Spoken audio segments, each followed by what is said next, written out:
Hey everyone, this video is in response to people who have been asking me my thoughts on circumcision, and particularly Brit Mila, which is the Jewish custom of circumcising boys on the 8th day of their life, and also some of the anti-circumcision stuff that was going on, that still is going on. I just want to give you a few points.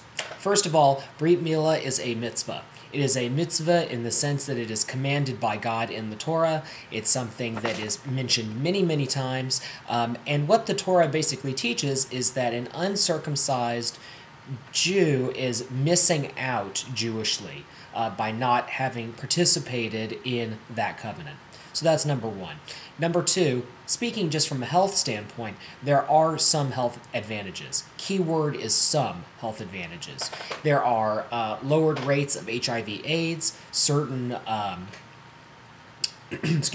certain STDs, there's lower STD rates. Also, there are some men who when they get older, end up having to have circumcisions anyway because of some other related issues to pain and discomfort. So it's often something that men in certain kinds of medical conditions opt to have anyway.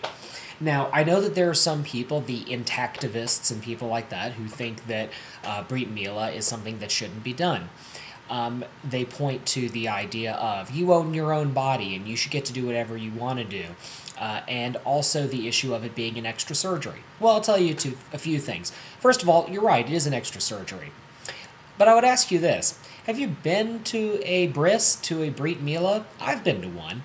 And the baby is mostly frustrated that it's being touched. Now, I used to not believe that. I used to think, how could you believe that, the baby being fussed with is the worst part? I mean, it's, a circumcision. It's a blade. You're cutting skin. Like, how could you think of that as being not a big deal and the baby's being messed with being the big deal?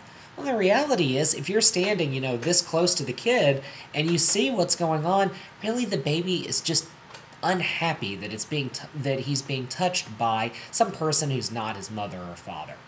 And that's really the worst part of it. Now, they do use topical anesthesia. One thing that really works is sugar water. You just put a little sugar water and the baby sucks on it, and the baby's kind of more interested in the sugar water than anything else. Now, I know that seems really absurd, but if you've actually been to a Brit Mila, you see that, and it's really not as big a deal as you think it's going to be. The second thing is bodily autonomy. Would you feel the same way about cutting your child's hair? Would you feel the same way about giving your child ear piercings? I go to the mall, and I see, families getting their little girls' ears pierced. Do we call that mutilation of a child's body? I don't know. So these are really important things to think about. People who say, well, you didn't have a choice and you don't know what you're missing and all of these things, let me tell you something. If I'm missing anything, it's something I didn't want because I'm doing just fine. I do not need to be intact. My life is fantastic the way it is. Also, this idea that it's connected to human rights and then people connect it to female circumcision. Let me tell you something. There is a huge difference between cutting off extraneous skin, which, quite frankly, probably does have nerves in it. It probably does have feeling. You are cutting off a certain kind of feeling. There's a huge amount of difference between that and cutting off a clitoris and sewing up a vulva. Just saying, huge amount of difference. And if you don't believe me, seriously, go to a bris, go to a Brit. It will really change your opinion on this. The other thing that I just wanted to say is to Jewish families who feel like this isn't a practice that they're supposed to do. Now, that's up to you. That's your Jewish life. But, just saying, it's something that hasn't demonstrably destroyed the Jewish community.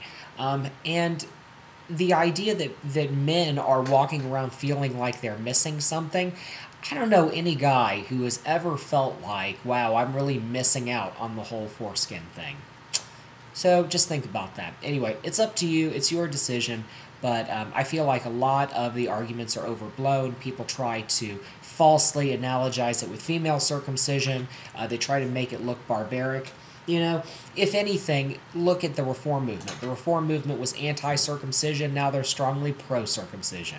And, the Reform movement got rid of a lot of things. So, anyway, Brit Mila, the bris, it's not as big a deal as you think it is. If things happen in the hospital that are bad, if there are botched circumcisions, that says more about the health industry than it does about Judaism.